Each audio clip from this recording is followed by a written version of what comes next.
અયોધ્યામાં કોંગ્રેસના હાજરીને લઈને પ્રાણ પ્રતિષ્ઠા મહોત્સવના આમંત્રણનો કોંગ્રેસે અસ્વીકાર કર્યો છે। સોનિયા ગાંધી અને મલ્લિકાર્જુન ખડગે અસ્વીકાર કર્યો। મંદિર પ્રાણ પ્રતિષ્ઠા મહોત્સવમાં કોંગ્રેસ નહીં જાય। કહ્યું કે રામ મંદિર પર રાજનીતિ થઈ રહી છે, સમારોહ રાજકીય લાભ માટે છે। ભાજપ અને આરએસએસની આ ઇવેન્ટ છે, એટલે સન્માનજનક રીતે અમે એટલે કે કોંગ્રેસ આ આમંત્રણનો અસ્વીકાર કરી રહ્યું છે। સાથે જ મલ્લિકાર્જુન ખડગે અને સોનિયા ગાંધી હવે 22 જાન્યુઆરીએ અયોધ્યામાં યોજાનાર પ્રાણ પ્રતિષ્ઠા મહોત્સવમાં ઉપસ્થિત નહીં રહે। અગાઉ રામ મંદિરના મુખ્ય મહંત કોંગ્રેસને લઈને કોંગ્રેસની ટીકા કરી ચૂક્યા છે કે જે રામની સાથે નથી તે ક્યાંયનું નહીં રહે। હવે ક્યારે પણ કોંગ્રેસ સરકારમાં સત્તા ઉપર નહીં આવી શકે। એવામાં કોંગ્રેસનું સ્ટેન્ડ ક્લિયર થઈ ગયું છે કે 22 જાન્યુઆરી અયોધ્યામાં જે પ્રાણ પ્રતિષ્ઠા મહોત્સવ જેનો દેશભરમાં ઉત્સાહ છે, રામ મંદિર પ્રાણ પ્રતિષ્ઠા મહોત્સવની આ મહત્વપૂર્ણ ઘડીએ કોંગ્રેસ હાજરી નહીં આપે। મલ્લિકાર્જુન ખડગે અને સોનિયા ગાંધી જેમણે આમંત્રણનો અસ્વીકાર કર્યો છે, સમારોહ એ રાજનીતિ અને રાજકીય લાભ માટે છે, ભાજપ અને આરએસએસની આ ઇવેન્ટ છે તેવું કહીને કોંગ્રેસે પ્રાણ પ્રતિષ્ઠા મહોત્સવમાં હાજરી ન આપવાનું નક્કી કર્યું છે। આમંત્રણનો કોંગ્રેસ તરફથી અસ્વીકાર કરવામાં આવ્યો છે। કોંગ્રેસના રાષ્ટ્રીય અધ્યક્ષ મલ્લિકાર્જુન ખડગે અને કોંગ્રેસના પૂર્વ અધ્યક્ષ સોનિયા ગાંધી બંને આમંત્રણનો અસ્વીકાર કરી ચૂક્યા છે અને હવે કોંગ્રેસના આમંત્રણમાં નહીં જોડાવાને લઈને પણ રાજનીતિ થાય તે સ્વાભાવિક છે। તો પ્રાણ પ્રતિષ્ઠા મહોત્સવ 22 જાન્યુઆરીએ યોજાવાનો છે અને દેશભરમાં રામ મંદિર પ્રાણ પ્રતિષ્ઠા મહોત્સવની તૈયારીઓના ભાગરૂપે ઉત્સાહ છે। ઠેર ઠેર આખા દેશમાંથી લોકો 22 જાન્યુઆરીએ અયોધ્યા પહોંચી રહ્યા છે, પણ કોંગ્રેસના બે દિગ્ગજ નેતાઓ મલ્લિકાર્જુન ખડગે અને સોનિયા ગાંધી હાજરી નથી આપવાના, કેમ કે આમંત્રણનો તેમણે કર્યો છે અસ્વીકાર।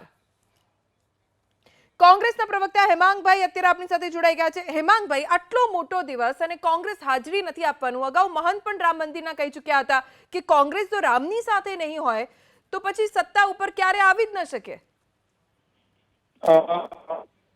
અત્યારે અસ્મિતાના માધ્યમથી જણાવું છે, ભગવાન રામ અમારા હૃદયમાં, ભગવાન રામ પ્રત્યેની અમારી આસ્થા જે છે એ આસ્થા અમારી સંપૂર્ણ અકબંધ છે અને હું અમારા ઘરમાં પણ દીવા થાય છે, અમારા ઘરમાં પણ મંદિરોમાં જઈએ છીએ અને અમે પૂજા કરીએ છીએ। પરંતુ આ આરએસએસ અને બીજેપીએ આની એક રાજનીતિક પ્રોજેક્ટ બનાવ્યો છે અને આરએસએસના નેતાઓ દ્વારા અધૂરા મંદિરનું ઉદ્ઘાટન, કોઈ પણ શાસ્ત્રની અંદર અધૂરા મંદિરનું ઉદ્ઘાટન આજ સુધી કોઈ જગ્યાએ થયું નથી। એવી રીતે આ પહેલી વાર એવું થયું છે કે મંદિર હજી પૂરું થયું નથી, પરંતુ ચૂંટણી નજીક આવી રહી છે એના માટે થઈને આ વસ્તુ થયેલી છે। બાકી 1985 ની અંદર રામાયણ ટીવી સિરિયલ ને જો માન્યતા આપી હોય તો રાજીવ ગાંધી અને કોંગ્રેસે આપી હતી। 86 ની અંદર આપણી સાથે ભાજપના પ્રવક્તા ડોક્ટર યજ્ઞેશ દવે પણ જોડાઈ ગયા છે। યજ્ઞેશભાઈ, આપ તો બ્રહ્મ સમાજમાં ઘણા આગળ પડતા છો, હવે જે આરોપ લગાવે છે હેમાંગભાઈએ કે ચૂંટણી લક્ષી આ પ્રાણ પ્રતિષ્ઠા મહોત્સવ છે, અધૂરું મંદિર છે અને ઉદ્ઘાટન થઈ રહ્યું છે। મારા મિત્ર અને કોંગ્રેસના પ્રવક્તા આદરણીય હેમાંગભાઈને ખ્યાલ નહીં હોય કે જ્યારે સોમનાથ મંદિરની પ્રાણ પ્રતિષ્ઠા સરદાર વલ્લભભાઈ પટેલના હસ્તે કરવામાં આવી અને ત્યારે જવાહરલાલ નહેરુની હાજરી પણ હતી અને સોમનાથ મંદિરની જ્યારે પ્રાણ પ્રતિષ્ઠા કરવામાં આવી ત્યારે માત્ર એનું ગર્ભગૃહ જ તૈયાર થયેલું હતું। આજે પણ ઇન્ટરનેટ પર એના ફોટા પણ ઉપલબ્ધ છે, એમણે જોઈ લેવાના। સોમનાથ મંદિરનું બાંધકામ 2003માં પણ સંપૂર્ણપણે પૂર્ણ થયું છે। 2003 ની અંદર સોમનાથ મંદિર આખું પૂર્ણ થયું હતું, ત્યાં સુધી સોમનાથ મંદિરનું બાંધકામ ચાલ્યું હતું। એ મારા મિત્રને કદાચ ખ્યાલ નહીં હોય, કારણ કે એમણે કોંગ્રેસની આંચળ ઓઢેલી છે, એટલે કોંગ્રેસની આંચળ ઓઢેલી છે એટલે એમને હજી ઇટાલિયન ચશ્માથી જોઈ રહ્યા હશે, એટલે એમને હિન્દુ સંસ્કૃતિનો ખ્યાલ નહીં હોય। બ્રાહ્મણ છે, ઘરમાં પૂજા પાઠ કરે છે, 100%, પરંતુ જયારે વિરોધ કરવાનો આવે ત્યારે કોંગ્રેસ પક્ષના નેતા છે એટલે કોંગ્રેસ પક્ષના નેતા પક્ષ વિરોધ કરે એટલા માટે એમને કરવો પડતો હોય છે, એ પણ સ્વાભાવિક છે। પણ આ ખરેખર જોવા જઈએ તો સોનિયા ગાંધી, રાહુલ ગાંધી કે ખડગેજીએ આ હિન્દુ ધર્મનું અપમાન કર્યું છે, રામ મંદિર એ માત્ર ને માત્ર એ હિન્દુઓના માટેનું છે. એમાં કોઈ જે ટ્રસ્ટ છે એ ટ્રસ્ટની અંદર કોઈ ભારતીય જનતા પાર્ટીનું ટ્રસ્ટ નથી કે આરએસએસનું ટ્રસ્ટ નથી. પરંતુ જ્યારે વડાપ્રધાન પદે બિરાજતા હોય ત્યારે વડાપ્રધાન એ દેશના વડાપ્રધાન છે અને દેશના વડાપ્રધાનને કોઈ પક્ષ કે એવું લાગુ પડતું પણ નથી હોતું. એ દેશની સેવા અને દેશના વિકાસમાં લાગી જતા હોય છે. એટલે એ વાતને પણ આપણે બાજુમાં મૂકીએ. પરંતુ જ્યારે આ એક સનાતન ધર્મનો આવડો મોટો તહેવાર 500 વર્ષ બાદ યોજાઈ રહ્યો છે અને રામલલ્લા પોતાના જન્મસ્થાને બિરાજવા જઈ રહ્યા છે, નિજ મંદિરમાં બિરાજવા જઈ રહ્યા છે, ત્યારે આવા રોડા નાખવા અને આવી વાતો કરવી કે આ મત માટે કરવામાં આવે છે કે મંદિરનું કાર્ય અધૂરું છે. તો સોમનાથ મંદિરનું કાર્ય 2003માં પૂરું થયું હતું. ફરીથી હું એક વખત કહું છું અને સોમનાથ મંદિરના ફોટા આજે પણ ઇન્ટરનેટ પર ઉપલબ્ધ છે.